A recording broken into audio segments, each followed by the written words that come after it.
Hello दोस्तों, मैं Sarla Yadav SY Hindi platform channel पर एक बार फिर से आप सभी का हार्दिक अभिनंदन करती हूं। और आज के इस वीडियो लेक्चर में हम पढ़ेंगे सवैये। और सवैयों के जो रचनाकार हैं वो रसखान जी हैं। और ये सवैये हम कौन सी NCERT की बुक से पढ़ेंगे तो क्षितिज भाग 1 का अध्याय है ये, और चैप्टर नंबर 3 है। चैप्टर नंबर 1 में हमने कबीरदास जी के पद पढ़े, चैप्टर नंबर 2 में हमने वाक पढ़े ललदैद के, और चैप्टर नंबर 3 में हम रसखान के सवैये पढ़ेंगे। तो NCERT की पाठ्य पुस्तक है जो कि 9th क्लास में लगी हुई है, ये हरियाणा बोर्ड की तरफ से। तो जैसे कि TGT PGT एस्टेट में NCERT लगी हुई है, सिलेबस में दिया हुआ है, NCERT में से भी आपके क्वेश्चंस आएंगे। तो PGT एस्टेट के लिए 9th to 12th की जो NCERT है वो हमें पढ़नी पड़ेगी। तो 9th क्लास की NCERT मैंने स्टार्ट करवा रखी है, 12th 11th की मैंने लगभग अपने चैनल पर करवा रखी है, तो आप उसे देख सकते हैं। और 9th क्लास के जब से एस्टेट का हमारे पास सिलेबस आया है, मैंने हिंदी साहित्य से शुरुआत करवाई थी तैयारी करवानी। तो हिंदी साहित्य पहले पढ़ाए, फिर भारतीय काव्य शास्त्र पढ़ाए, और अब मैंने NCERT स्टार्ट कर रखी है।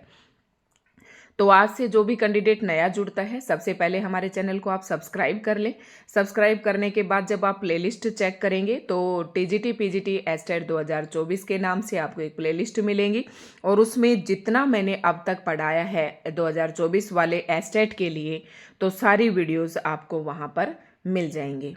ठीक है, तो बाकी मैं थंबनेल पर लगाती हूँ। अगर आपको किसी को दिक्कत होती है कि मैम ये TGT के लिए है या PGT के लिए, तो थंबनेल पर मैं लिख देती हूँ कि ये वीडियो PGT के लिए है, ये TGT PGT दोनों के लिए है। तो थंबनेल पर आप उसे जरूर देख लें। तो चैप्टर नंबर 3 की शुरुआत करते हैं, और इसमें रसखान के सवैये हैं। तो क्षितिज भाग 1 का गद्य खंड हमने कंप्लीट कर लिया। इसके अंदर 8 चैप्टर थे, हमने NCERT के लाइन टू लाइन पढ़े, फिर उसके बाद हमने इसके MCQs किए, और अब हम पढ़ रहे हैं पद्य खंड।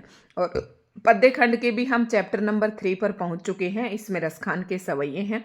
तो बिना समय जाया किए हुए और हम जल्दी जल्दी पढ़ेंगे। और एस्टेट की जो आपकी डेट है वो अभी पोस्टपोन होने का नोटिस आया नहीं है, लेकिन आ जाएगा जैसे भी। तो आप आराम से, अगर कोई बच्चा हमारे साथ जुड़ा हुआ है और वो धीरे धीरे जितनी मैंने वीडियो डाली हैं, अगर वो सारी वीडियो आज तक देख रहा है, तो उनकी तैयारी मुझे लग रहा है कि काफ़ी अच्छी, सब्जेक्ट की जो तैयारी है वो काफ़ी अच्छी हो गई होगी। तो शुरुआत करते हैं रसखान के सवैयों का। और जो आप प्रश्न देख रहे हैं, जैसे कि ये मैंने प्रश्न आपको इस तरीके से दिखाए हैं, क्योंकि आपका जो सिलेबस दिया हुआ है उसमें इसी प्रकार के शब्द लिखे हुए हैं, तो आपको बिल्कुल अच्छे तरीके से विश्वास हो जाए कि हम वही पढ़ रहे हैं जो हमारे सिलेबस में है। तो शुरुआत करती हूँ। और ये मैंने एक्सप्लेन तो मैं आपको इन 4 लाइनों से भी लेकर करवा देती, लेकिन हो सकता है ये वीडियो 9th क्लास के स्टूडेंट भी देखें, क्योंकि उन्हें लिखने होते हैं, अपनी नोटबुक बनानी होती है। तो इस तरीके से मुझे आप सभी के सामने लाना पड़ा। इसकी व्याख्या भी यहाँ पर दी हुई है, और थोड़ा इसलिए भी मैंने ये व्याख्या ली है ताकि कोई ऐसा कैंडिडेट भी हो जो बाद में इसे ध्यान से पढ़ना चाहे, तो वो इसे पढ़ सकता है। ठीक है, शुरुआत करते हैं आज के इन सवैयों की। तो सबसे पहले ये 4 पंक्तियां आपके पास हैं। 4 पंक्तियां यहाँ पर दिए गई हैं। मानुस हो तो वही रसखानी। इसमें जो रसखान जी हैं, एक मुस्लिम कवि थे, रसखान। तो रसखान एक मुस्लिम कवि थे, लेकिन हिंदू भक्ति में इतना लीन थे कि श्री कृष्ण जी के लिए उन्होंने सवैये लिख डाले। कृष्ण के प्रति अगाध प्रेम उनके हृदय में था, कृष्ण की भक्ति में काफ़ी ये लीन थे, और इतने लीन थे कि ये कहना चाहते हैं कि अगली बार अगर मुझे मनुष्य जन्म मिले तो गोकुल में या ब्रज में मेरा वास हो। ठीक है, इस तरीके से उन्होंने अपनी भक्ति का इन पंक्तियों के माध्यम से वर्णन किया है। तो देखते हैं। सबसे पहले यहाँ पर देख लो, मानुस हो तो वही रस खाने, बसो ब्रज गोकुल गांव के ग्वारन। तो मानुस हो मतलब मनुष्य हुआ, तो और ग्वारन का मतलब है गवाले। तो यहाँ से आप शब्दार्थ देख सकते हैं। तो इन पंक्तियों में महाकवि रसखान जी कहते हैं कि हे प्रभु, यदि मैं अगले जन्म में मनुष्य बनूं तो मेरा वास ब्रज में हो या गोकुल गांव के ग्वालों के संग में मेरा वास हो। ये कहना चाहते हैं रसखान जी कि अगर हे ईश्वर, हे प्रभु, यदि मैं अगले जन्म में मनुष्य बनूं तो मेरा निवास ब्रज या गोकुल के ग्वालों के साथ हो। और यदि जो पशु हो तो कहा बस चरो मेरो चरो, नित नंद की धेनु मझधारन। धेनु का मतलब यहाँ पर गाय है, तो धेनु का मतलब यहाँ पर गाय है। और कह रहा है कि अगर मैं अगले जन्म में मैं पशु बनूं तो मैं नंद जी की गायों के बीच में चरना चाहता हूँ। ठीक है। तीसरी लाइन में कहते हैं, पाहन हो तो वही गिरी को जो क्यों हरि चंद्र छत्र पुरंदर धारण। पाहन का मतलब होता है पत्थर, और हरि छत्र का यहाँ पर मीनिंग है पुरंदर, जो है इंद्र, भगवान का इंद्र का पर्यायवाची है। और हरि छत्र है, हरि का मतलब भगवान विष्णु श्री कृष्ण जी ने जिसे धारण किया था, जिस छत्र को धारण किया था। और छत्र का मतलब वो जो पर्वत है उन्होंने अपने हाथ में उठा लिया था ब्रजवासियों की रक्षा करने के लिए। ठीक है, जब बहुत ज़्यादा बारिश हो रही थी। तो ये कह रहे हैं यहाँ पर रसखान जी कहते हैं कि यदि मैं पत्थर बनूं अगले जन्म में, तो मैं पत्थर भी उसी पर्वत का बनना चाहता हूँ जिस पर्वत को भगवान श्री कृष्ण जी ने इंद्र से ब्रज के लोगों को बचाने के लिए अपने हाथ में धारण कर लिया था। अगली पंक्तियों में कहते हैं, जो खग हो तो बसेरो करो, मिली कालिंदी फूल कदम की डारन। खग, खग का मतलब क्या होता है? पक्षी। और कालिंदी कूल, खग का मतलब आप समझ गए होंगे पक्षी। कालिंदी कूल, अब देखो एक दो शब्द है ये श्रुति संभिन्नार्थक में भी पूछे जाते हैं, कुल, कुल और कूल। तो ये कुल होता है किनारा, और ये कुल, कुल भाग नहीं कहते, कुल जोड़ योग ऐसे। और ये कुल वंश भी होता है हमारा। ठीक है। और ये कुल होता है किनारा, कि तुम किस कुल में पैदा हुए हो, तो इसका मतलब ये है। और ये कुल का मतलब होता है किनारा। तो कालिंदी किसको कहा है? यमुना नदी का पर्यायवाची है। यहाँ पर ये भी सीख सकते हैं, यानी कि यमुना नदी के तट पर जो कदम की डाल है वहाँ पर मेरा बसेरा हो।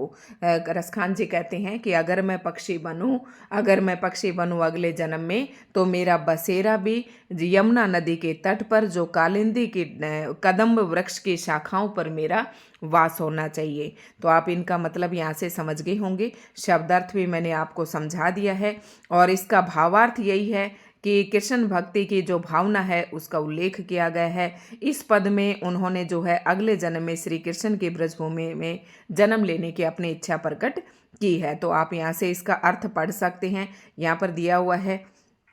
देखो एक 4 पंक्तियाँ और आई थी यहाँ पर, कुछ एक जो यहाँ से प्रश्न बन सकता है, तो यहाँ से हम एक बार देखेंगे। गोकुल गांव के ग्वारन, गोकुल गांव के ग्वारन, यहाँ पर आप देख रहे हैं, तो यहाँ पर गए गए की आवर्ती हो रही है, तो यहाँ पर अनुप्रास अलंकार होगा। और मेरो चरो एवं कालिंदी फूल, ठीक है। जो मेरो चरो और जो कालिंदी, कालिंदी कूल है, कालिंदी कूल कदम, ये कह की आवर्ती के कारण यहाँ पर भी क्या है? अनुप्रास अलंकार है। तो ये आप अच्छे से समझ गए होंगे।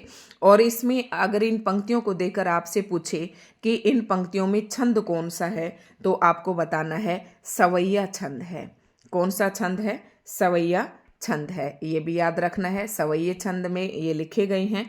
और कृष्ण के प्रति अनन्य भक्ति भावना का इसमें वर्णन किया गया है।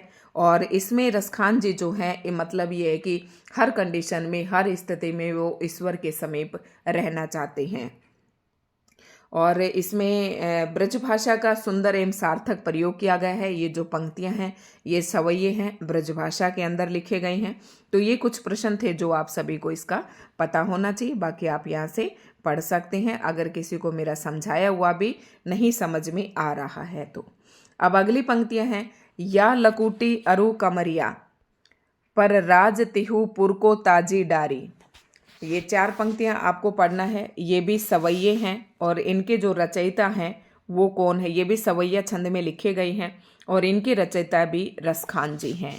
तो यहाँ पर या लकुटी अरु कामरिया पर राज तिहु पुर को तजी डारो। अब यहाँ पर एक एक शब्द का हम मीनिंग देखेंगे। ये सवैया छंद में पंक्तियाँ लिखी गई हैं। इन सवैयों के जो रचनाकार हैं वो रसखान जी हैं। और क्या कहते हैं कि या लकुटी, लकुटी का मतलब है लाठी, अरु का मतलब है और, लाठी और कामरिया, कामरिया का मतलब कंबल। इस जैसे मतलब जो भगवान श्री कृष्ण जी हाथ में लाठी रखते थे और जो कंबल धारण करते थे, गायों को चराते थे, उन ग्वालों के साथ रहते थे, तो कह रहा है कि या लकुटी अरु कामरिया पर राज तिहुपुर को, यानी कि इसका जो तिहुपुर का मतलब है तीनों लोक। तीनों लोक कौन कौन से हैं? आकाश, पाताल और पृथ्वी में। तजी का मतलब त्यागना। कह रहा है कि मैं तीनों लोकों का अगर मुझे साम्राज्य भी मिले तो भी मैं उन्हें त्याग दूंगा इस कंबल और लकड़ी के लिए। तो यहाँ पर क्या कहना चाहते हैं इस प्रस्तुत पद में? कवि ने क्या कहा है कि श्री कृष्ण और ब्रजभूमि के प्रति अपने गहन प्रेम को व्यक्त करते हुए कहा है कि श्री कृष्ण की लकुटी, लाठी और कंबली पर, यानी कि श्री कृष्ण जी की जो लकुटी यानी कि लाठी और जो कंबली है उस पर तीनों लोगों के जो राज सुख है उसको न्यौछावर कर दूंगा। ऐसा कौन कहता है? रसखान जी कहते हैं। आठों सिद्धि नौ निधि, कह रहा है कि आठों सिद्धियां और 9 निधियां, इन सभी के सुख को भी मैं भुला दूंगा, अर्थात मैं त्याग दूंगा। गायों को चराने के लिए सुख नंद की गाय चराए विसारो, कह रहा है कि नंद की गाय चराने में जो मुझे आनंद की प्राप्ति होती है उस आनंद के लिए मैं आठों सिद्धि और 9 निधियों के सुख साम्राज्य को भी त्याग दूंगा। रसखान कबो इन आखिन सो ब्रज के बन बाग तड़ाग निहारो। रसखान कबो इन आखिन सो, यहाँ पर क्या कहना चाहते हैं? नवोनिधि तो आप समझ गए हो ना, 9 निधियाँ होती हैं। अब 9 निधियों के अगर आप नाम जानना चाहें तो मैं आपको इसका अर्थ भी बता दूंगी। ठीक है, ये इसमें है, यहाँ पर मैं आपको दिखा देती हूँ ताकि आप इन्हें अच्छे से पढ़ सकें। यहाँ पर ये मीनिंग आप देख सकते हैं। नवोनिधि का अर्थ यहाँ पर दे रखे। 9 निधियाँ हैं: पदम, महापदम, शंख, मकर, कच्छप, मुकुंद, कुंद, नील और खरु। ये सभी कुबेर की 9 निधियां, निधियों का मतलब होता है खजाना, ये 9 निधियां कहलाती हैं। और 8 सिद्धि कौन कौन सी हैं? 8 सिद्धियां हैं: अणिमा, महिमा, गरिमा, लघिमा, प्राप्ति, प्राकाम्य, इशितु और वशितु। ये 8 सिद्धियां हैं। 8 सिद्धि और 9 निधियां। तो आप यहाँ से इनका मीनिंग देख सकते हैं। तो आगे कवि क्या कहना चाहता है, लेखक क्या कहना चाहता है? हम पंक्ति नंबर 3 पर थे। रसखान कबो इन आखिन सो ब्रज के बन बाग तड़ाग निहारो। तो रसखान कवि कहते हैं कि मैं अपनी आंखों से ब्रज के बाग, बगीचों और तालाबों को देखने के लिए अत्यंत व्याकुल हूँ। यहाँ पर तड़ाग का मतलब आप समझ रहे होंगे। तड़ाग का मतलब होता है तालाब, और ब्रज का तो पता ही है, और वन का मतलब बाग का मतलब बाग, और वन, ब्रज के वन मतलब वन, वहाँ के जो ब्रज के बाग बगीचे हैं और जो तालाब हैं उनको देखने के लिए बहुत ही व्याकुल हैं। नेक्स्ट पंक्ति में क्या कहते हैं? कोटिक एकल धोत के धाम, करील के कुंजन ऊपर वार्यो। कोटिक का मतलब होता है करोड़ों। यहाँ पर इनका मीनिंग आप लिख सकते हैं। कोटिक का मतलब है करोड़ों, और कल धोत का मतलब है महल, और करील का मतलब है कांटेदार झाड़ियों के कुंजन ऊपर वारो। तो कांटेदार झाड़ियाँ यानी कि ब्रज के अंदर जो कांटेदार झाड़ियाँ हैं जिन में ग्वाले जो है अपने गायें चराते हैं, उन झाड़ियों के ऊपर तो मैं जो करोड़ जो ये सोने के महल हैं, सोने से निर्मित करोड़ों भवन है, उन्हें भी मैं न्यौछावर करता हूँ। तो रसखान ने यहाँ अपना जो प्रेम है श्री कृष्ण जी के प्रति और श्री कृष्ण जी के निवास स्थान और उनकी जितनी भी आदतें हैं या जितनी भी चीज़ें हैं उन सभी के प्रति जो है प्रेम यहाँ पर व्यक्त किया है। तो यहाँ पर यानी कि इन पंक्तियों के माध्यम से हम यही समझ सकते हैं कि श्री कृष्ण जी की जो भी चीज़ है वो सारी रसखान जी को अत्यंत प्रिय हैं। तो यहाँ पर अंत्यानुप्रास के प्रयोग यहाँ पर किया गया है। अंत्यानुप्रास क्या होता है? अंत में जो देखो डारो, बिसारो, निहारो, वारो, तो अंतिम जो तुक मिल रहा है तो ये है अंत्यानुप्रास। अनुप्रास के 6 भेद होते हैं ना, छेकानुप्रास, लाटानुप्रास, तो ये अंत्यानुप्रास है। नवोनिधि, ब्रजवन, करील के कुंजन, इन सब में कौन सा अलंकार आ जाएगा? जैसे यहाँ पर दिए गए हैं नवोनिधि, और एक है ब्रजबन, बै की आवर्ती आप देख रहे होगे, यहाँ नए की आवर्ती हो रही है, और करील के कुंजन। तो करील के कुंजन कह की आवर्ती के कारण यहाँ पर अनुप्रास अलंकार की छटा निराली है। बाकी सवैया छंद का यहाँ पर प्रयोग किया गया है। ये सारी बातें मैंने आपको बता दी हैं। फिर भी अगर आप इनका अर्थ जानना चाहते हैं या खुद की अपने एक बार कंसंट्रेशन से पढ़ना चाहते हैं तो आप यहाँ से पढ़ सकते हैं। ठीक है, तो ये आप देख सकते हैं, देख अपना यहाँ से पढ़ लें या लिखना चाहे कोई लिख सकता है। आगे हैं, मोर पखा सिर ऊपर राखियो। नेक्स्ट जो पंक्ति है इसे हम पढ़ेंगे। तो आप उम्मीद करते हो आप नोट्स बना रहे हैं या समझ रहे हैं, वो आपके ऊपर डिपेंड करता है कि आप किस प्रकार से इसे कर रहे हैं। तो ये देख लेते हैं। अगला जो सवैया है वो नंबर 3, और ये भी रसखान के द्वारा रचित है। और ये इन सवैयों की भी रचना किसने की है? ये भी रसखान जी की हैं।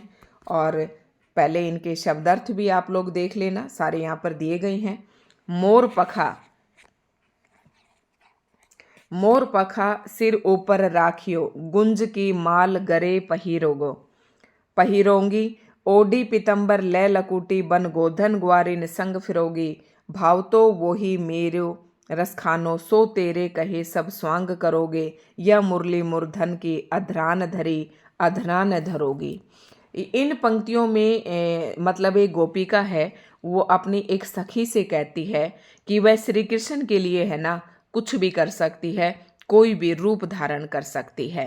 वो धारण करने के लिए वो पूरी तरीके से तैयार है। तो आप इसकी शुरुआत कैसे करेंगे? मोर पखा का मतलब है मोर के पंख, और गुंज की माला होती है ना, तो गुंज घुंघची, तो वो माला है। और गरे का मतलब है गले में, और पीताम्बर का मतलब है पीले वस्त्र, और लकुटी का मतलब बताया था लाठी, और गोधन ग्वारिन संग फिरोगे, गोधन का मतलब है गायों के साथ, और उसके बाद है ग्वारिन मतलब ग्वाले। तो यहाँ के सभी का मीनिंग आपको पता है। स्वांग का मतलब है मैं जो स्वांग करूँगी, मतलब जो रूप धारण करूँगी। और मुरलीधर किसको कहा है? श्री कृष्ण जी को कहा है। अदरान मतलब होठ। ठीक है, अदरान धरी का मतलब धरना, और अदरान का मतलब होठ। अब इन्हें देखते हैं इसकी व्याख्या को। तो इन पंक्तियों में एक जो गोपिका है वो कहती है अपनी सखी से कि मैं श्री कृष्ण जी के लिए कोई भी रूप धारण कर लूँगी, करने के लिए तैयार हूँ। गोपिका कहती कि वह कृष्ण की ही तरह मोर के पंखों से बना हुआ मुकुट धारण कर लेगी। वह श्री कृष्ण के गले में जो माला है, सुशोभित है होने वाली जो घुंघचों से बनी माला है, वह उसे भी धारण कर लेगी। पीताम्बर भी धारण कर लेगी, या लकुटी वन गोदन ग्वारिन संग फिरेगी, और हाथ में लाठी लेकर ग्वालों के साथ भी मैं फिर लूँगी। भाव तो वही मेरो रस खानो, सो तेरे कई सब स्वांग करूँगी। तो यहाँ पर आप देख सकते हैं वह श्री कृष्ण के गले में सुशोभित होने वाले ये जो माला मैंने आपको बता दिया, और लाठी भी। और अब आगे रसखान ने बताया है कि जो गोपिका है ना, वो अपनी सखी से पुनः कहती है कि तुम्हारी कसम मुझे श्री कृष्ण जी बहुत अच्छे, भाव तो वो ही मेरो, रसखान जी कहते हैं। यहाँ पर ये नाम पंक्तियाँ दे रखे ना, रसखान जी कहते हैं कि आगे वह गोपिका कहती है कि मुझे श्री कृष्ण जी जो हैं बहुत ही अच्छे लगते हैं। मैं सो तेरे कहे सब स्वांग करूँगी, मैं तेरे कहने पर मैं हर प्रकार से श्री कृष्ण जी का रूप धारण कर लूँगी, किंतु श्री कृष्ण जी के होठों पर या मुरलीधर की अधरान धरूंगी। वो कहती है, गोपी जो है अपनी सखी से कहती है कि मैं श्री कृष्ण जी के लिए कुछ भी कर लूँगी, कोई भी रूप धारण कर लूँगी, सिर के ऊपर मोर पंख धारण कर लूँगी, गले में माला पहन लूँगी, पीताम्बर धारण कर लूँगी, ग्वालों के संग भी घूम लूँगी, लेकिन क्योंकि वो मुझे बहुत ही अच्छे लगते हैं और श्री कृष्ण जी के प्रति उनका काफ़ी लगाव है, वो कहते हैं कि श्री कृष्ण जी के लिए मैं कुछ भी रूप धारण कर लूँगी, लेकिन श्री कृष्ण जी के होठों पे जो मुरली होती है उसे मैं कभी धारण नहीं करूँगी। यहाँ पर ना क्यों मुरली क्यों धारण नहीं करेंगे? क्योंकि गोपियों को उस मुरली से चिढ़ है, वो अपने सोत के जैसा व्यवहार जो है यहाँ पर झलक रहा है कि सोत का व्यवहार उस मुरली से करती हैं, क्योंकि जो श्री कृष्ण जी की मुरली है वो जो उनके होठों को छूती है तो वो मुरली इनको पसंद नहीं है। कह रही कि मैं कोई भी रूप धारण कर लूँगी, जो श्री कृष्ण जी के होठों पर मुरली है ना उसे मैं कभी भी नहीं छूंगी, उस मुरली को मैं कभी भी अपने होठों पर नहीं रखूंगी। तो यहाँ पर गोपियों की जो सोतिया भावना का चित्रण हुआ है, और मुरली को जो है ना वो अपना दुश्मन समझती हैं और प्रतिद्वंदी समझती हैं। उनको ये लगता है कि मुरली ने हमारी जगह ले रखी है। तो काफ़ी अच्छी पंक्तियाँ हैं, आप देख सकते हैं। और आगे इनकी जो व्याख्या है वो व्याख्या भी यहाँ पर दी गई है, तो आप यहाँ से लिख सकते हैं। और ठीक इसी प्रकार से मुरलीधर जैसी वो पंक्तियाँ थी, तो इसमें आप अब समझ ही गए होंगे। तो मुरलीधर, इसमें कौन सा अनुप्रास अलंकार है, और अधरांधरी, अधरा ए की आवर्ती के कारण यहाँ पर भी अनुप्रास अलंकार है। और रसखानी का अर्थ यहाँ पर एक बताया गया है। जो रसखानी है ना, रसखानी का अर्थ है रस की खान, तथा रसखान कवि होने के कारण जो है रसखानी का यहाँ पर दो मतलब निकल रही हैं, एक तो रस की खान और एक रसखान कवि। तो यहाँ पर यमक अलंकार यहाँ पर इन पंक्तियों में हो सकता है। तो आप समझ गए होंगे। और बाकी जो पंक्तियाँ हैं ये ब्रजभाषा में ही लिखी गई हैं। अब बढ़ते हैं हम अगली पंक्तियों की तरफ, और ये अंतिम सवैया है। इसमें 4 ही सवैये थे। तो दोस्तों ना, आप वीडियो को ज़्यादा से ज़्यादा लाइक एंड शेयर कर देना। अगर आप तैयारी करना चाहते हैं तो हमारे साथ जुड़ सकते हैं। SY हिंदी प्लेटफॉर्म के नाम से मेरा टेलीग्राम चैनल है, आप उसे ज्वाइन कर ले, सर्च करके ज्वाइन कर ले। और SY हिंदी प्लेटफॉर्म ग्रुप के नाम से मैंने टेलीग्राम पर ग्रुप बना रखा है, तो आप उसे अवश्य ज्वाइन कर लें। अगर आपको ज्वाइन करना है तो आप मेरे पास कमेंट करें, मैं लिंक उसका शेयर कर दूँगी। बाकी मैंने अपने चैनल की कम्युनिटी पर वो शेयर किया हुआ है। अगला है काननी दे अंगूरी रहीबो, जब ही मुरली धुनी मंद बजे, मोइनी तानन सो रसखानी अटा चढ़ी गोहदन। एक यहाँ पर जो 4 पंक्तियाँ हैं इन्हें हम पढ़ना चाहेंगे। और जो 4 पंक्तियाँ हैं ये भी सवैया छंद में ही हैं। यहाँ पर देखते हैं, देखो, काननी मतलब कानों में, अंगूरी का मतलब उंगली, रहीबो जब ही मुरली धुनी मंद बजे, कह रहे कि जब जब मुरली की मधुर मधुर आवाज बजेगी तो मैं अपने कानों में उंगली डाल लूंगी। ऐसे एक गोपिका का कथन है। वो गोपिका कहती है कि हे सखी, जब श्री कृष्ण जी मुरली मंद मंद ध्वनि में बजाएंगे तब मैं अपने कानों में उंगली डाले रहूंगी, ताकि मुरली की जो आवाज़ है ना उसे सुनाई न दे। क्योंकि मुरली की आवाज़ सुनकर जो गोपियां हैं वो व्याकुल हो जाती हैं श्री कृष्ण जी से मिलने के लिए। मोइनी तानन सो रसखानी, अब रसखान जी कहते हैं कि वो गोपिका कह रही है कि चाहे मोहिनी तान अट्टा चढ़ी, अट्टा का मतलब अट्टालिकाओं पर चढ़कर चाहे वो कितनी ही मोहिनी तान बजाए मुरली से, गेहे तो गेहे मतलब गाए तो गाए कितनी ही मधुर धुन में, अट्टालिकाओं पर चढ़कर चाहे वो कितने ही मधुर धुन में, मोहिनी तान में वो अपनी मुरली बजाए। टेरी कहो सिगरे ब्रज लोगनी, काल्ही को कितनों समझाऊ। तो इनमें क्या कहती है, फिर भले ही वह रस के सागर यानी कि श्री कृष्ण जी जो है ना ब्रज के लोगों को, यहाँ पर गोपिका कहती है टेरी कहो शीघ्र, टेरी मतलब मैं बार बार पुकार करके कह रही हूँ। तो ब्रज के लोगों को पुकार पुकार कहती हूँ कि कल को कोई कितना ही समझाई।